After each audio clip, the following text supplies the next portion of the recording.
Hello. We're almost there. It's 4:30, first day of reInvent. Thank you very much for joining us today. We're very excited to be here with you and talk about implementing end-to-end compliance on AWS, featuring BMW. I know everybody's here to hear about BMW, so you'll get a chance to do that. Let me introduce myself real quick. My name is Andres Silva. I lead a team of specialist solutions architect for cloud operations at AWS. And I have a couple of co-presenters here that I want you to meet. First, Mateus, go ahead.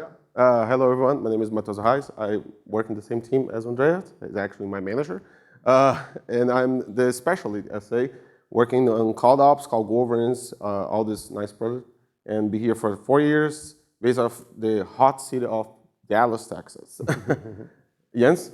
Hi, my name is Jens Stoll. I'm head of offboard architecture at the BMW Group. I come from the currently called Munich. All right, your mic wasn't working. Say that again. Say that again. Can you hear me now? Yeah, now we can hear you. Go ahead. Yeah, hi. Now, yeah, no, we can hear you now. Hi, my name is Jens Kohl. I'm head of offboard architecture at the BMW Group from the currently quite cold Munich. Yes, there you go. Excellent. All right, well, let's go ahead and get started. As the title implies, we're going to talk about end-to-end compliance. So we're going to show you in this presentation why that is important. Well, first of all, we're going to explain to you what that means or what we mean by it, why that is important, and then we're going to go over some strategies, tools, features that can help you achieve that. So by the end of this presentation, you're going to have a better idea of how you can implement end-to-end compliance in your environments, right? This is the agenda that we're going to follow. We're going to define what we mean by end-to-end compliance. We're going to briefly touch on what are some of the common challenges we hear from customers when we have conversations with customers around compliance, how to implement it, and we're going to use a framework to guide us through that conversation that's going to help us see all the important points that we need to touch on that. We're going to have demos. There's going to be a lot of demos. It's going to be pretty cool to see those demos. But we're going to get a chance to hear from Jens and the BMW Group story, how they're doing this, how they're implementing end-to-end compliance. Is a very exciting story that we're excited to share with you also. And then at the end, we'll review some takeaways, things that you can do to continue learning and to continue deepening your understanding of end-to-end compliance. So let's go ahead and get started. So what do we mean by end-to-end compliance? Well, what we mean is that compliance and the related concepts have to be part of every aspect of the journey of your workloads. Not only when they are, let's say, in production, but early in the development of that workload, developers should be involved in good compliance or having that mindset, right? So when we talk about end-to-end, we mean from the very beginnings to the decommissioning. And there are some requirements around compliance that have to be met when you decommission a workload, an application. So that's what we mean, right? We mean that you need to implement that at every step of the way. And in a few minutes, I'm going to show you how that translates to how you operate your workloads. So what are some of the challenges we hear from customers? Well, there's a nice quote there. I know what I want to find, but how do I write it and where do I start, right? Challenges like meeting global and regional regulatory requirements. You may have some requirements in Europe and EMEA that are different from the ones here in the US. There's different regulatory requirements, HIPAA, PCI, there's many more. How do you meet those? What are the commonalities between those and how do you tackle those? Establishing operational best practices. Sometimes the thing is not necessarily around compliance itself, but making sure that you are following best practices when you implement those things. And the last one on that slide to the right, it's a very important one, right? Because you want to do all these things without impacting innovation. You want your teams to go fast. You want your teams to innovate. And there's this misconception that if you are compliant, if you are well-governed, you cannot innovate. No, you can do both. And we have tools that can help you with that, and we're going to talk about that. Now, how do we do it? So we're going to use this flywheel. We love flywheels at Amazon, right? So we came up with a flywheel for this. So we're going to use this flywheel to guide us through our conversation today.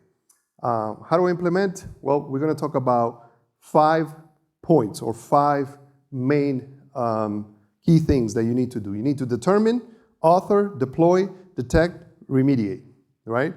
And in determine is determining what things you need to do. Author, you start creating those control, crafting them, then you have to deploy them and manage them, then you have to make sure you're detecting also, and then you go to the remediate phase. We're going to touch on each one of them and dive deep into them. Let's start with determine.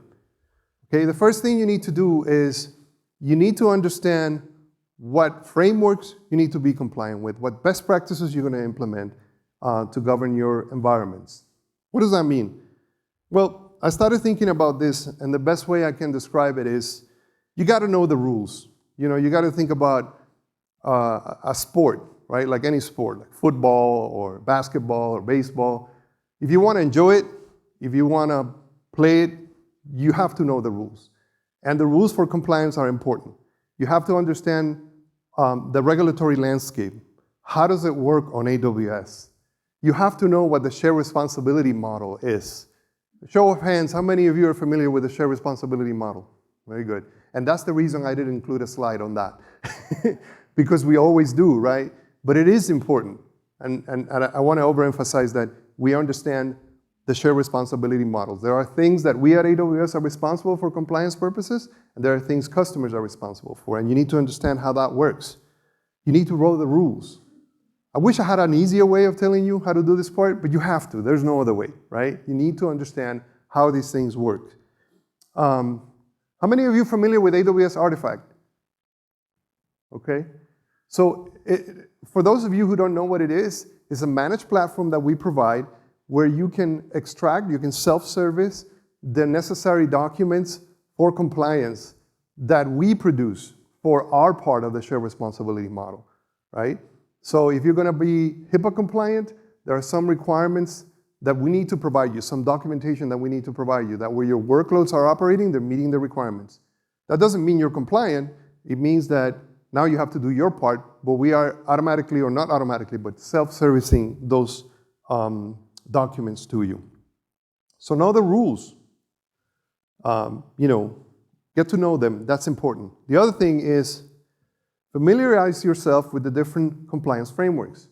Of course, the ones that your organization needs to be concerned with. There's so many of them, right? But you need to understand them. You need to learn about them. You need to understand what controls are part of it, how to map those controls to the infrastructure running. That's important also. And the other thing I want to talk about is you need to understand where you're at and ask yourself some questions. These questions are important, and answering these questions is going to help you guide you through the rest of the journey. How do I evaluate my organization's compliance status? What tools am I going to use? What things do I need to check, right? How do I ensure my developers consistently deploy compliant resources? Do you have a CI/CD pipeline? Can you introduce steps in your CI/CD pipeline to proactively detect anything that doesn't meet regulatory requirements? How do I track resources changes across my organization? Once things are deployed and they're changing, what tools do I use to track those changes and make sure they're compliant? Who did what and when in my AWS environment? Do I have an effective way of tracking that? Can I quickly do and search who launched this EC2 instance or who created this bucket in this account? Can I do that effectively quickly? How do I consistently deploy compliant rules across my organization? I mean, usually customers start with 2 accounts, but very quickly it grows to 100, 200, 300 accounts. How do you do all this in a multi-account and then multiply that multi-region environment? What is my established process for fixing non-compliant resources? Detecting is important. Preventive is super important. Detective is super important. But fixing things is super important also, and you need to automate that. Long gone are the days where you would find something that was non-compliant and fix it manually. Because think about the scale of an EMR cluster, an EKS cluster, where you have so many resources launching and terminating constantly. If something is non-compliant, it has to be automated. You have to be able to detect it quickly and fix it. So that is very important that you ask these questions. Along with those questions, it is important that we understand the different types of control behaviors. And there's three main types of control behaviors.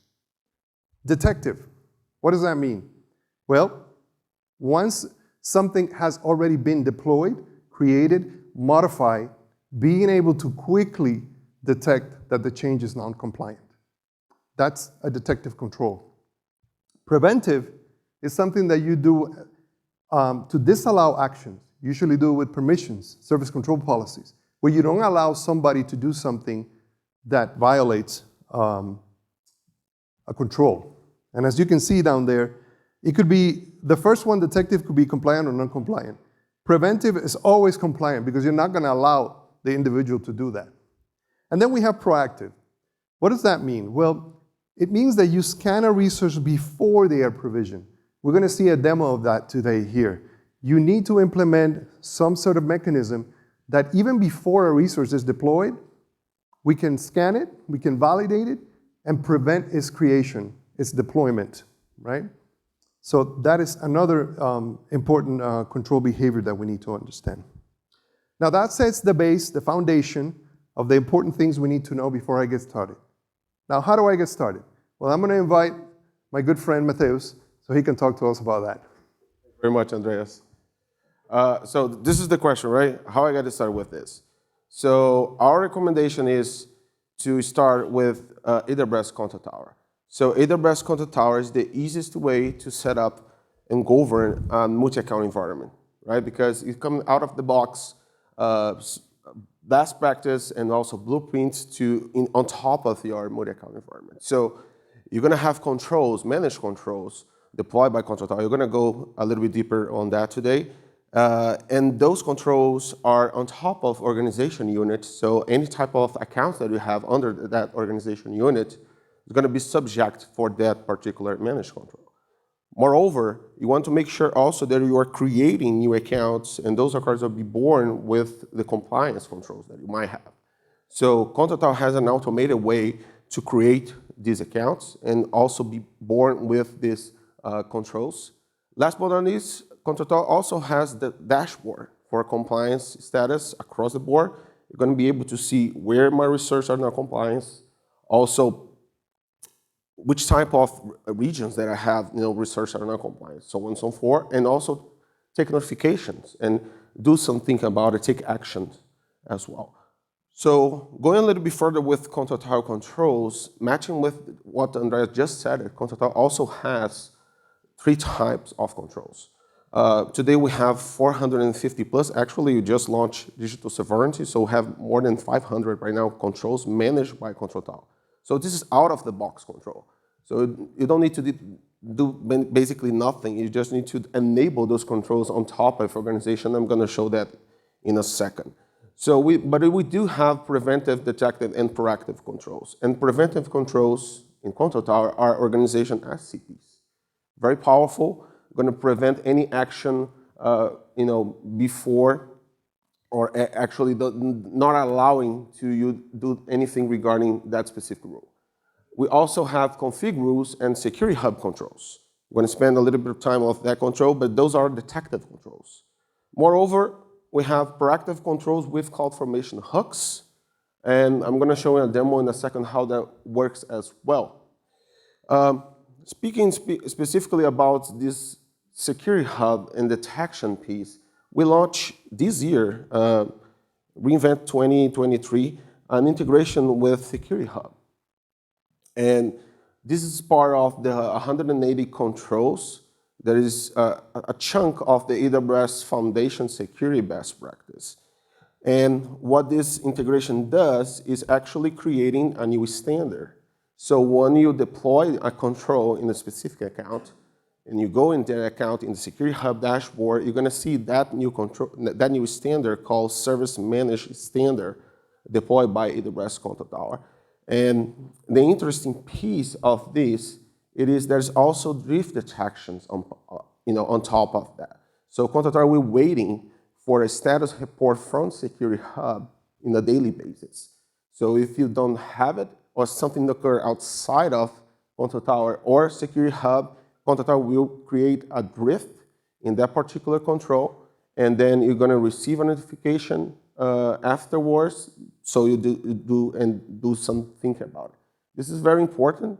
So you, as a IT person, you want to make sure that all your controls are compliant and you are established across the board. So let's see how that works in a second.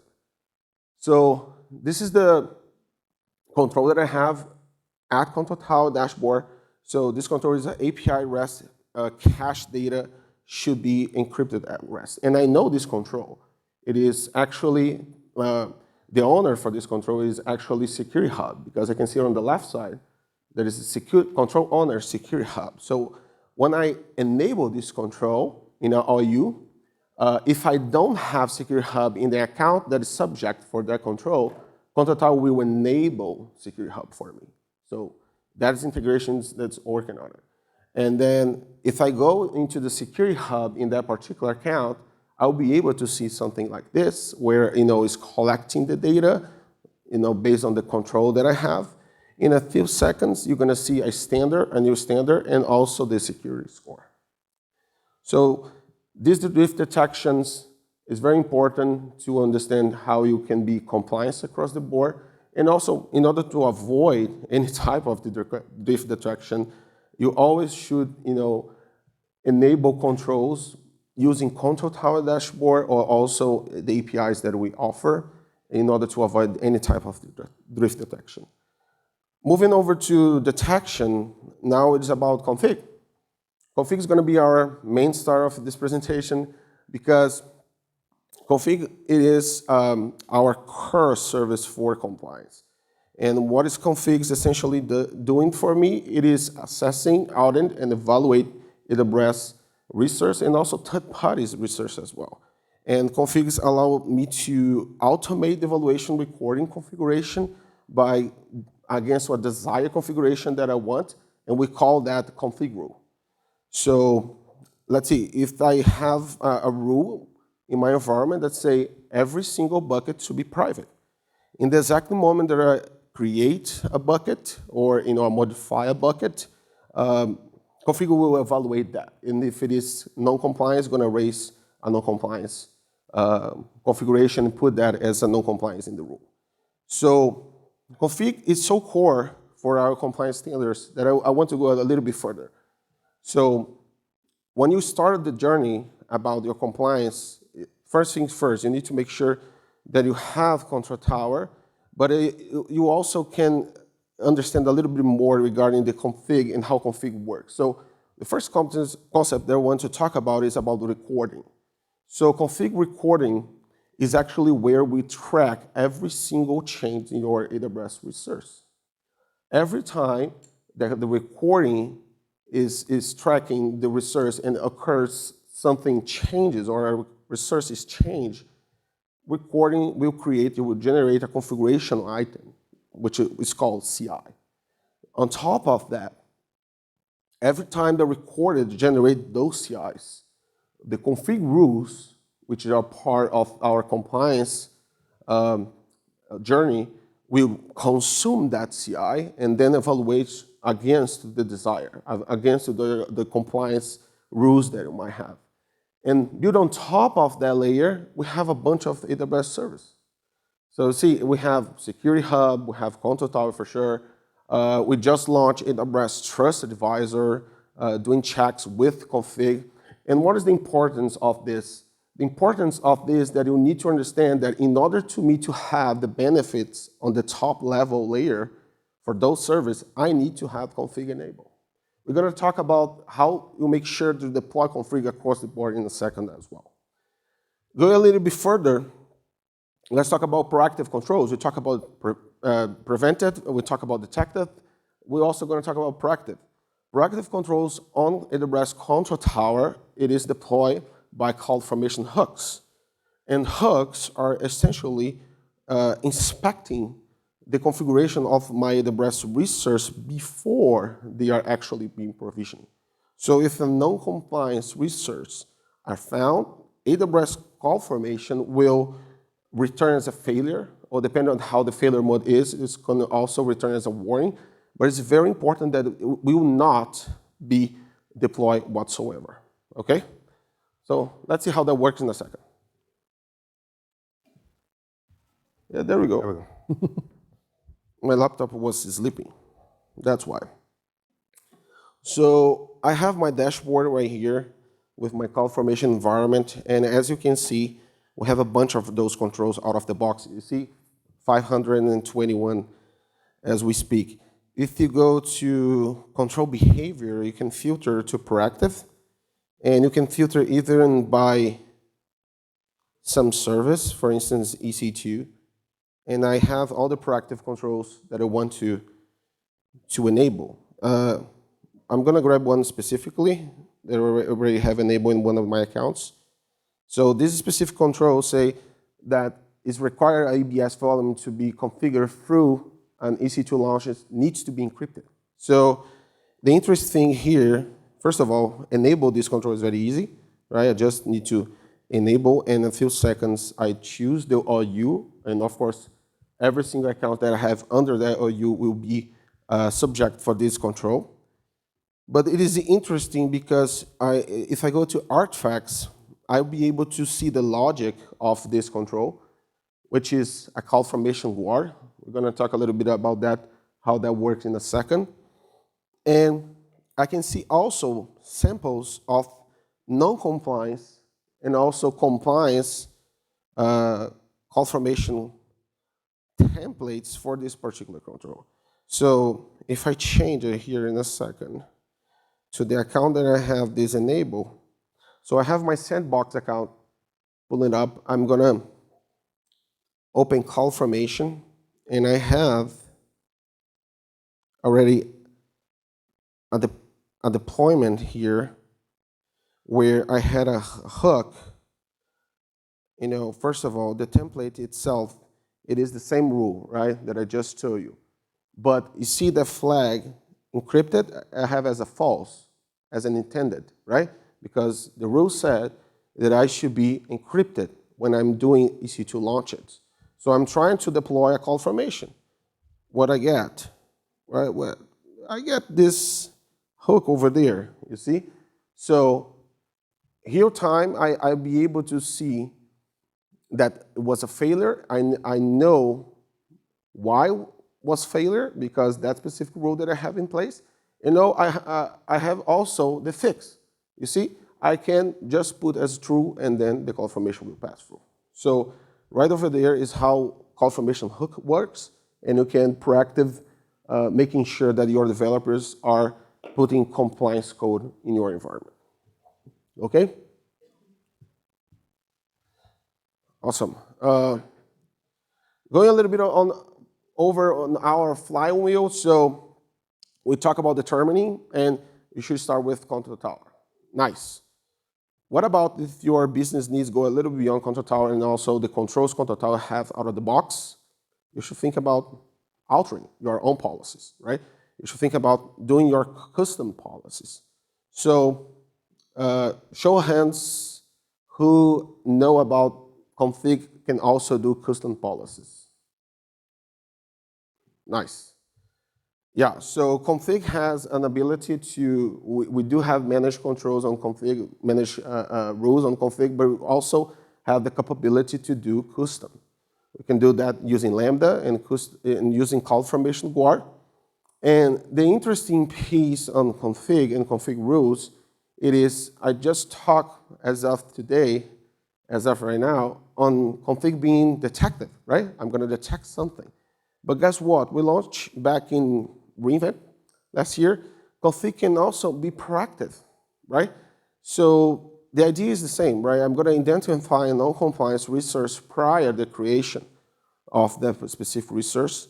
And the interesting thing here, this is fit very perfectly in the CI/CD pipeline, because I can basically create a start evaluation of my resource. I can get the evaluation of my resource, and I can see if it is compliance or not compliance. And the rule that you created can work as both, as detective or also as a proactive rule. So with that concept in mind, I want to talk about a very well-known concept in the market, which is shift left. So shift left, it is the process for checking non-compliance code in the early stage of your software development cycle, and only focus on compliance. You want to make sure that you are implementing control in the early stage to identify status before the resources are actually in provision. So by following this path, the software team, your development team, will be able to see undetected security issues that are going to raise the bar for your security compliance and your security posture. Moreover, you're also going to be able to give to your developer fast feedback of the things that they did wrong and also how to fix it. And they need to fix in order to be compliant with your own standards. So previously, customers will test this pipeline, this resource, identifies only this non-compliance resource, like waiting until the end of this, wasting time, effort, money, right? For something that can put in the early stage. So we want to start to moving to the shift left culture by implementing those proactive controls to check the compliance status of your code in the early stage. With that in mind, how can I do this on AWS? So CloudFormation Guard, it is an open source tool that we have. It's a policy as a code that you programmatically making sure that you create rules, and then you can implement it with the custom rules. And we offer also managed rules on config. And the first QR code, it is the GitHub repo that we have available. And also the second one is a couple of custom rules that we created. You can use those. And CloudFormation Hook, it is a domain-specific language, a DSL, and can evaluate any type of JSON and also YAML format, which means that it's not limited to CloudFormation. So Terraform plans, Terraform state files, Kubernetes files can also be subject for CloudFormation Guard.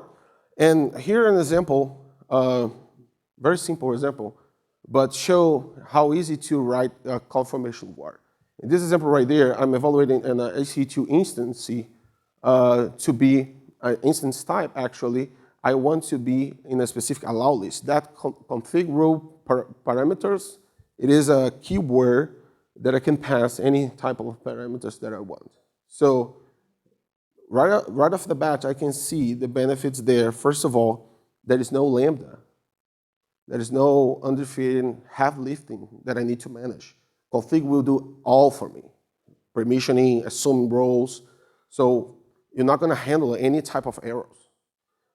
Secondly, it's very easy to altering. I'm going to show that how you do it in a second.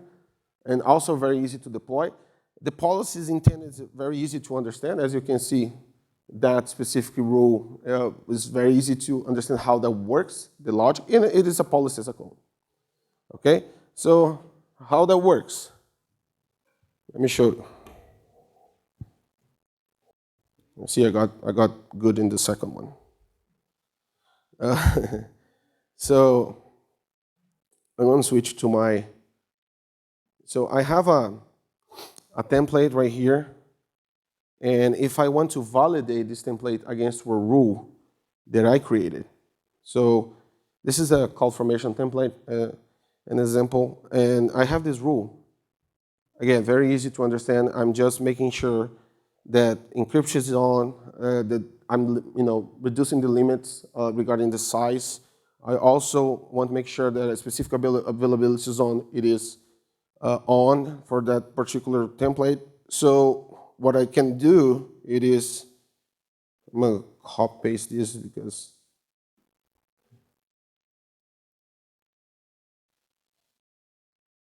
what can I do? It is to create a CFM guard validates, right? And I can pass my templates and also the rules. Again, I'm passing right there only one rule, but I can put a lot of statements in a single rule and then evaluate a bunch of policy in the once, right? And then I'm going to use a template and also show the summary. In this case, right there, let me open a little bit bigger. It failed. Why? Because my template is going against my rules. I can see right there is a property that was expecting to encryption to be on. In the second place, I also have availability zones that it should be, in a specific availability zone, but I'm using, in this case, US 2A. So I need to fix it. The interest part here, it is I'm running in my local machine, right? So meaning that your developer team can download in your workstation CFN Guard right now, and if you should have, by the way, a repo with all these Guard rules, and it can download these rules for instance, in their workstation, and they can work and check in their own workstation. And then they make sure, before they actually push through the code for the CI/CD pipeline, you're going to make sure they are compliant or not compliant based on the rules that you wrote it as a security, as a compliance person. Moreover, this is only in my local machine, but I can automate it, right? How? I'm going to use config. I can use config as a proactive rule. So I'm going to show that in a second.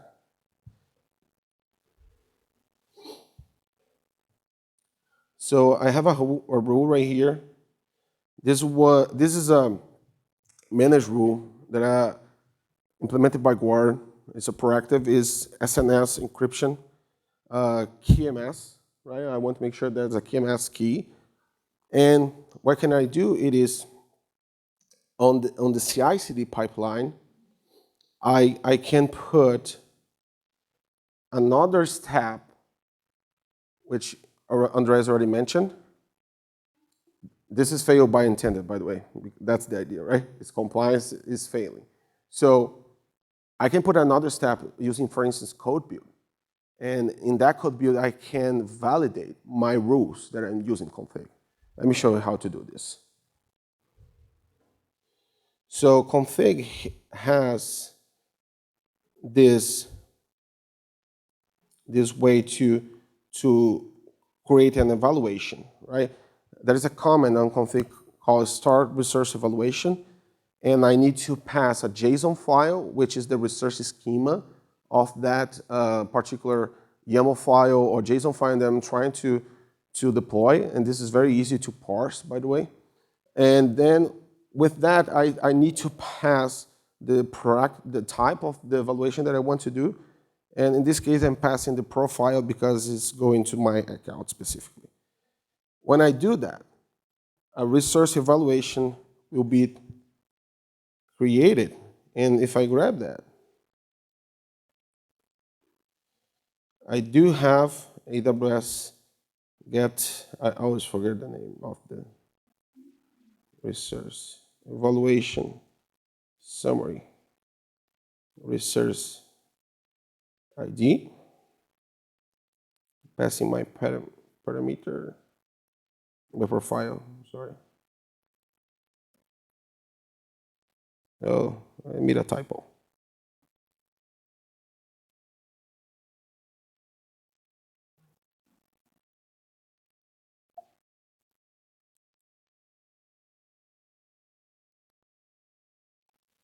I need to pass the config service. There we go.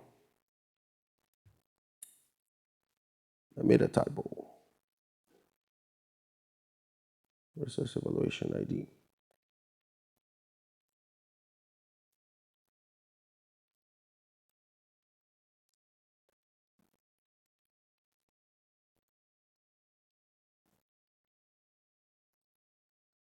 Yeah, there we go. It was a typo there. I didn't find it.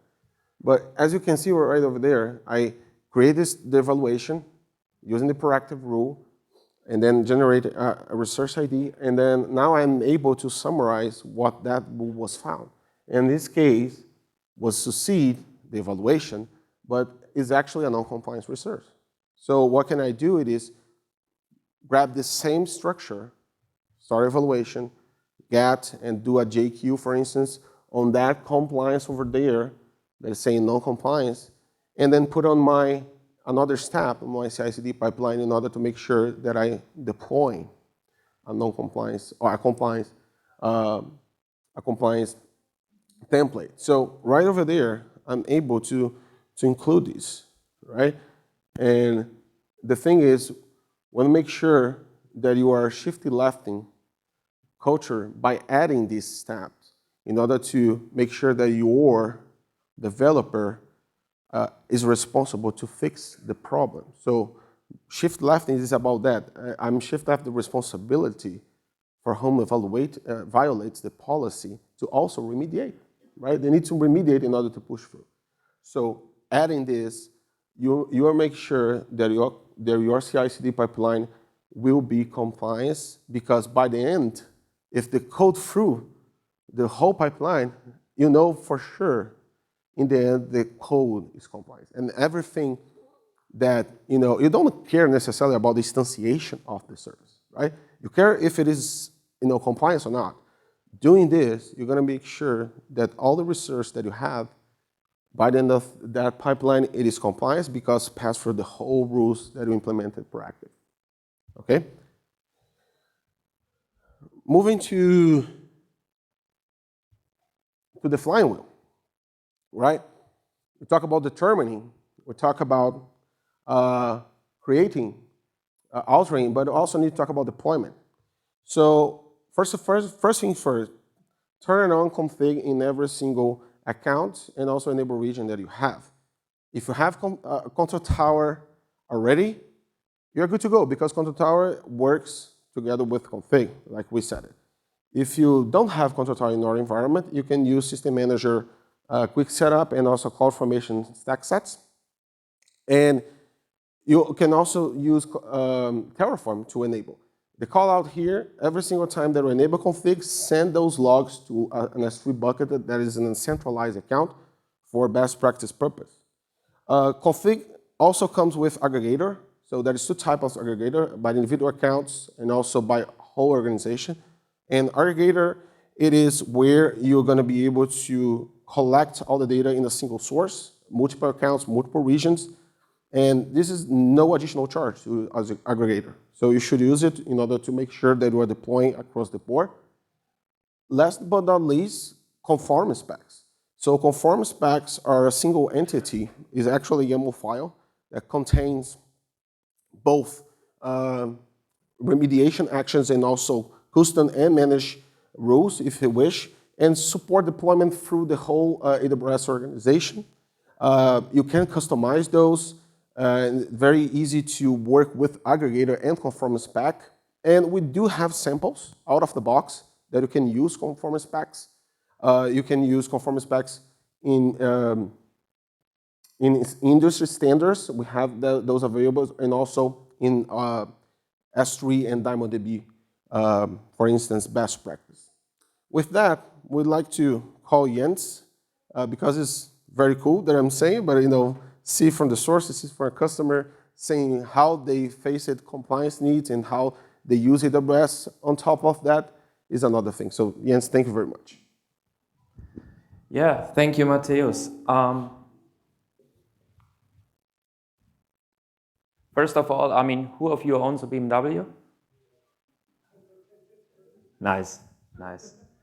What I want to show you in my part of the presentation is, first of all, as most of you know, we as BMW, we are really obsessed with delivering premium experiences for our customer. For the vehicle itself, it's quite easy. The ultimate driving machine, as our claim is. But what makes a digital service premium? And for us, it has several aspects. The first is it should really make your drive more convenient. And one example is if you drive in an i7 or a normal 7 or a flagship, there is Amazon Fire TV. And it's really amazing if you sit in the backseat of the vehicle and just enjoy watching Fire TV, all the series, movies, and whatever from Prime. or in Germany, you can watch Bundesliga live streamed. But there's also like another aspect is to provide to our customers really intelligent, personalized services. And one instance is our intelligent personal assistant, which will be presented in more detail, I think tomorrow or on Wednesday. And this is like where we use Alexa to give our customers the chance to steer or to control the offering in the vehicle, the multimedia offering by voice, which is kind of a nice modality because you can focus on the street. I mean, we will bring out next quarter, as I think the first OEM, the chance or the feature in the vehicles like autonomous driving that you can really put your hands off the vehicle, off the steering wheel and do some work or whatever. But in the meantime, Alexa is quite good to steer the vehicle. But how do you get like an intelligent and personalized services? Is by using and leveraging a massive amount of data while at the same time ensuring data privacy. And we use this with our backends hosted on AWS. For instance, our automated driving platform, our Cloud Data Hub, or our connected vehicle platform, which I will describe in more detail. And a good example of this is our route optimized for charging service, which I really like because it offers our customer an optimized route with his electric vehicle, depending on his driving style, depending on the traffic, available charging stations, and some other data. So you have to put it as a premium digital service for us is then a seamless, great interplay between the vehicle and the connected backends. And this might sound easy, but it's really a challenging task, as I will show you on the next page. Almost 20 years ago, we introduced our first connected vehicles when we were the first automotive OEM to build in a SIM card in the vehicle so you could get data inside the vehicle. Nowadays, we have 20 million vehicles fully connected in the field. Of those vehicles, 6 million are fully upgradable. That is, we can continuously update or upgrade new or existing features in the vehicle. And this number, or these two numbers, are benchmarked in the automotive industry. And these numbers are growing on a daily basis.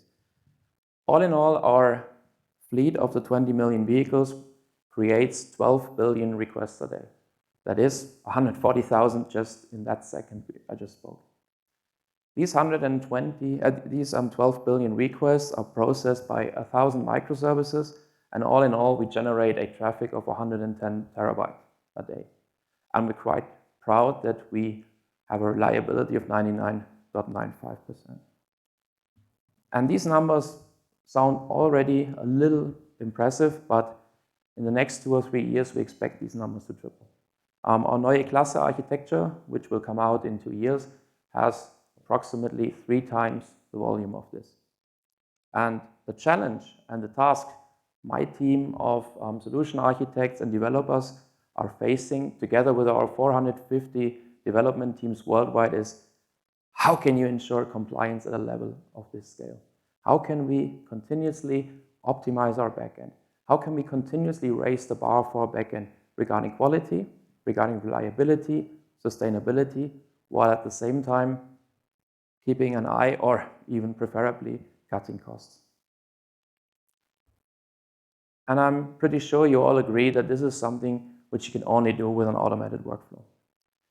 We started with using the normal trusted advisor AWS Config workflow. So you use them, you measure your accounts, you hope that you learn something, that you gain some insights, what is happening with all your accounts, that you identify actionable items, that you know, okay, this might be wrong, I can do this, so to optimize the accounts. I mean, this is really trivial, this is nothing special. This is what basically a lot of people are doing. But, as said, this is a manual process and thus not scalable. I mean, it does work on the level of one DevOps teams, but if you really want to take all of your backend on the level of an organizational unit, this doesn't really fly. So we had to automate this workflow. And here is just an overview of some of the measures we did. I will just walk you through those measures in detail. Let's start with the first step. I mean, if you just have a look at some of the rules Matthäus showed, Andres showed, you really have to know the stuff. You really have to know, you really have to understand what is behind this rule. So if you have a finding, you need to know, is this really critical? Do I really need to do something there? For most of the rules, yes, but even if some of the rules are important, there are some other rules which are even more important. For instance, an EBS or an S3, which has customer data and is not encrypted, is really more of a higher priority than, let's say, an S3 with test data, synthetic data, which is not encrypted. So what we did is we went through all the rules. We added the documentation. What is this problem? How can you fix this? And we added a prioritization for the rules and delivered and provided this to all our development teams. And this is already, you just have to face, or you just have to think of, the more teams you have, the less mature you are in the cloud, the more teams you have which do not really know all the rules. And additionally, the offering from AWS is so big and is growing every day that it's quite difficult to find a team where they have experts for things as, for instance, Kinesis, S3, and maybe some other new service coming out. So what did this help us? It provided us a database, a knowledge database, where the teams could have a look at and thus saved a lot of time browsing the internet, for instance, Stack Overflow, Google, or whatever. So this was step one. In step two, we took again Trust Advisor, Config, added this knowledge base with the prioritized rules and how to solve them, and made a dashboard.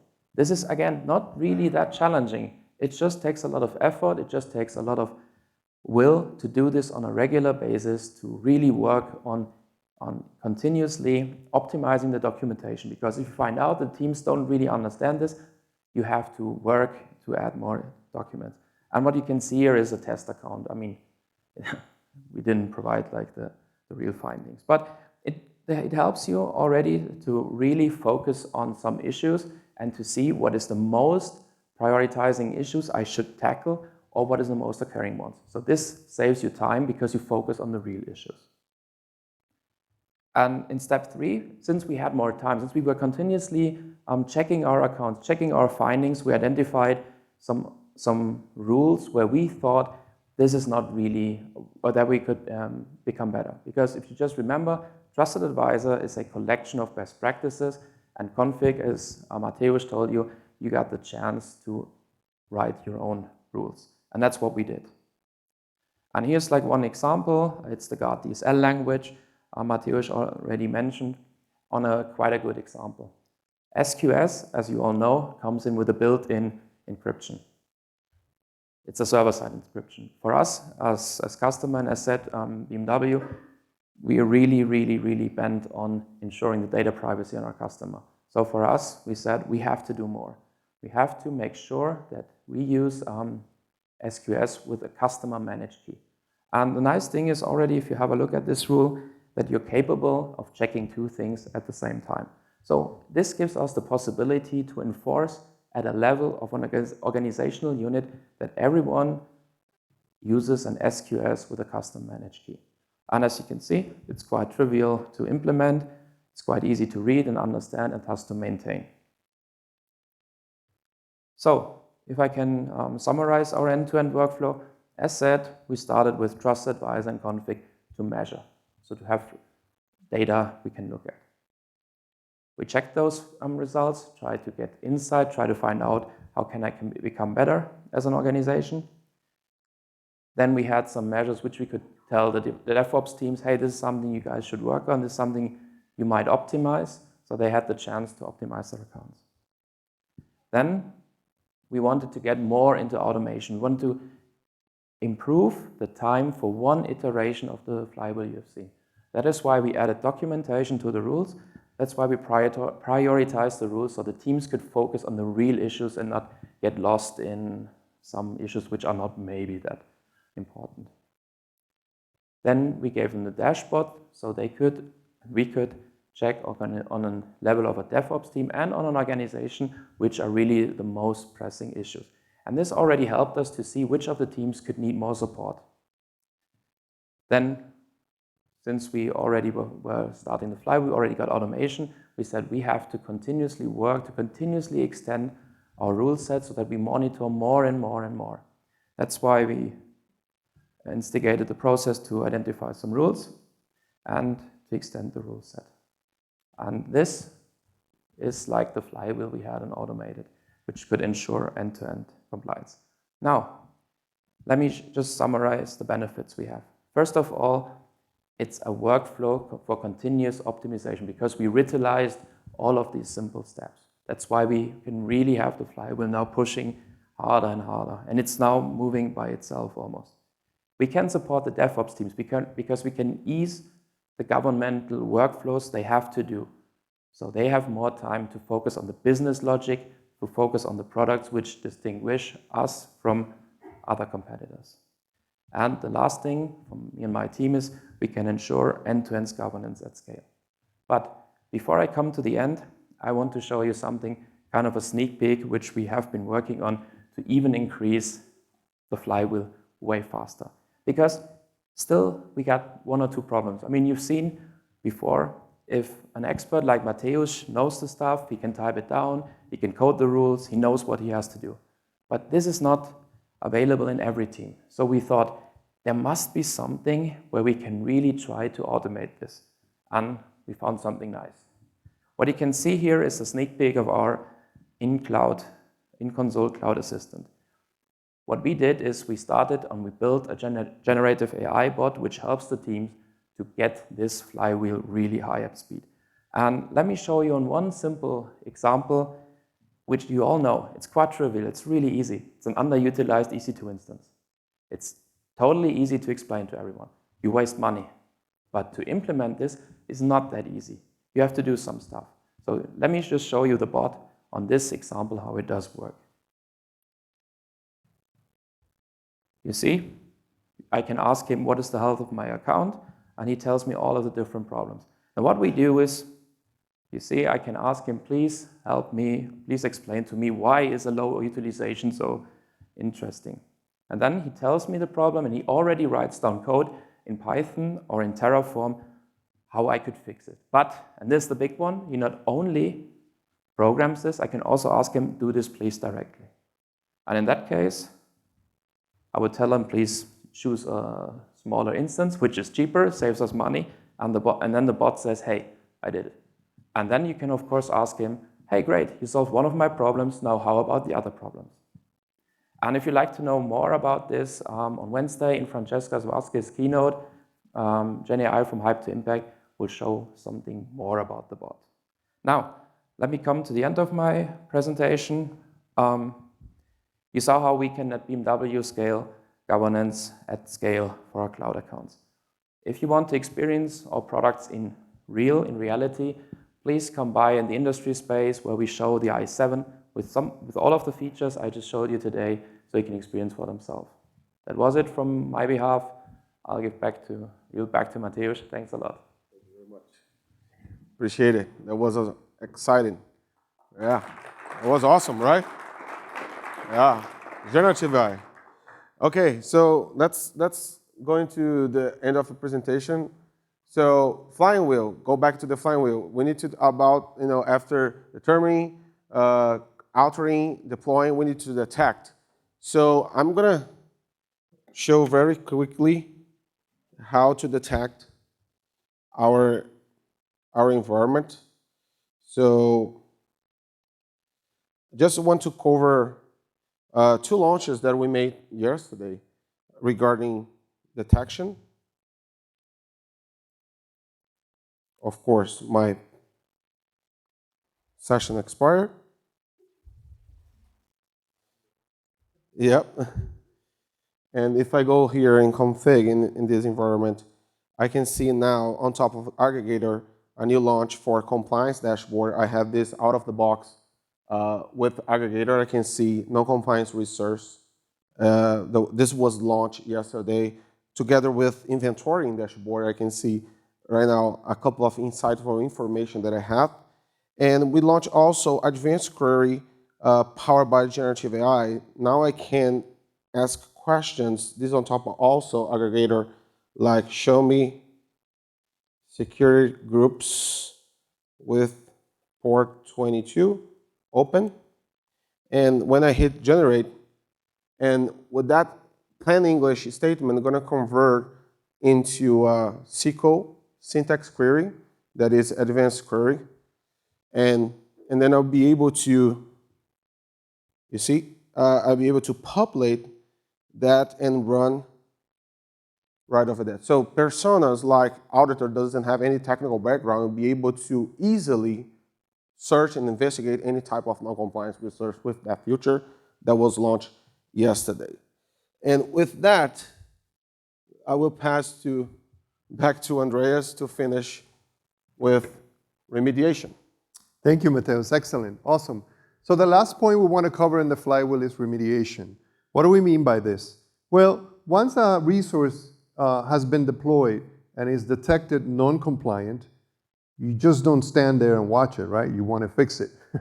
You want to fix it as soon as possible. Now, granted, not everything can be fixed immediately. Some things could be, you have to, be balanced, right? But I would say that 80% of things sometimes can be fixed automatically, and then there's a 20% where you have to use your judgment. But if you think about it, on a large-scale infrastructure, if you take care of 80%, that's going to simplify the work a lot, right?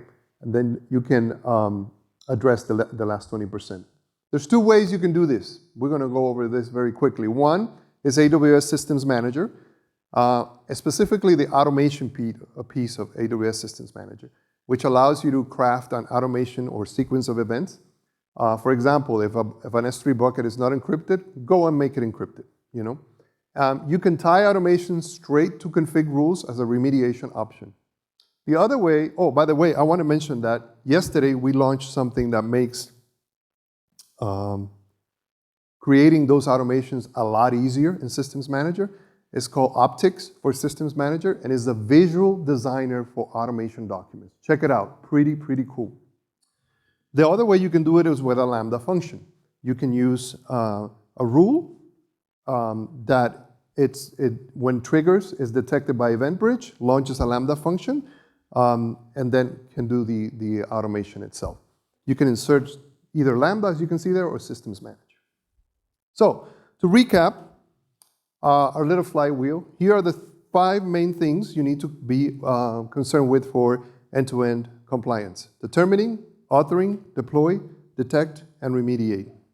Remember those questions that we presented at the beginning?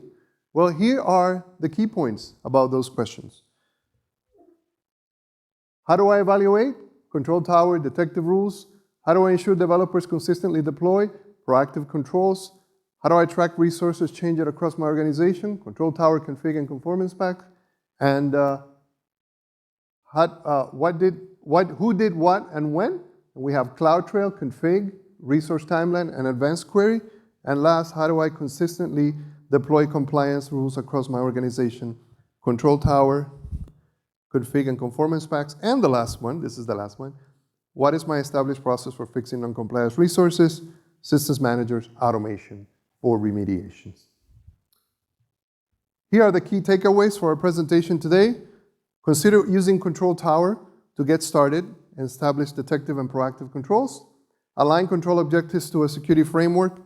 Use policy as code and enforce peer review. Use custom config rules where Control Tower managed control is available. That's very important because you're always going to have to extend that to your specific and tailor it to your specific needs. Use conformance packs. Use CloudFormation guard policies for easier management. Use preventive controls. Use proactive controls. Those are all important. What do we do next? Here are some QR codes you can scan, take a picture of, things you can continue learning with end-to-end compliance. Please visit us at the kiosk in the village, AWS Village. I have 10 seconds left, and I want to use them to thank you all for being here today. Thanks, Jens from BMW, for sharing their story. We really appreciate it. Hopefully you learned something. Please complete the survey. Thank you very much.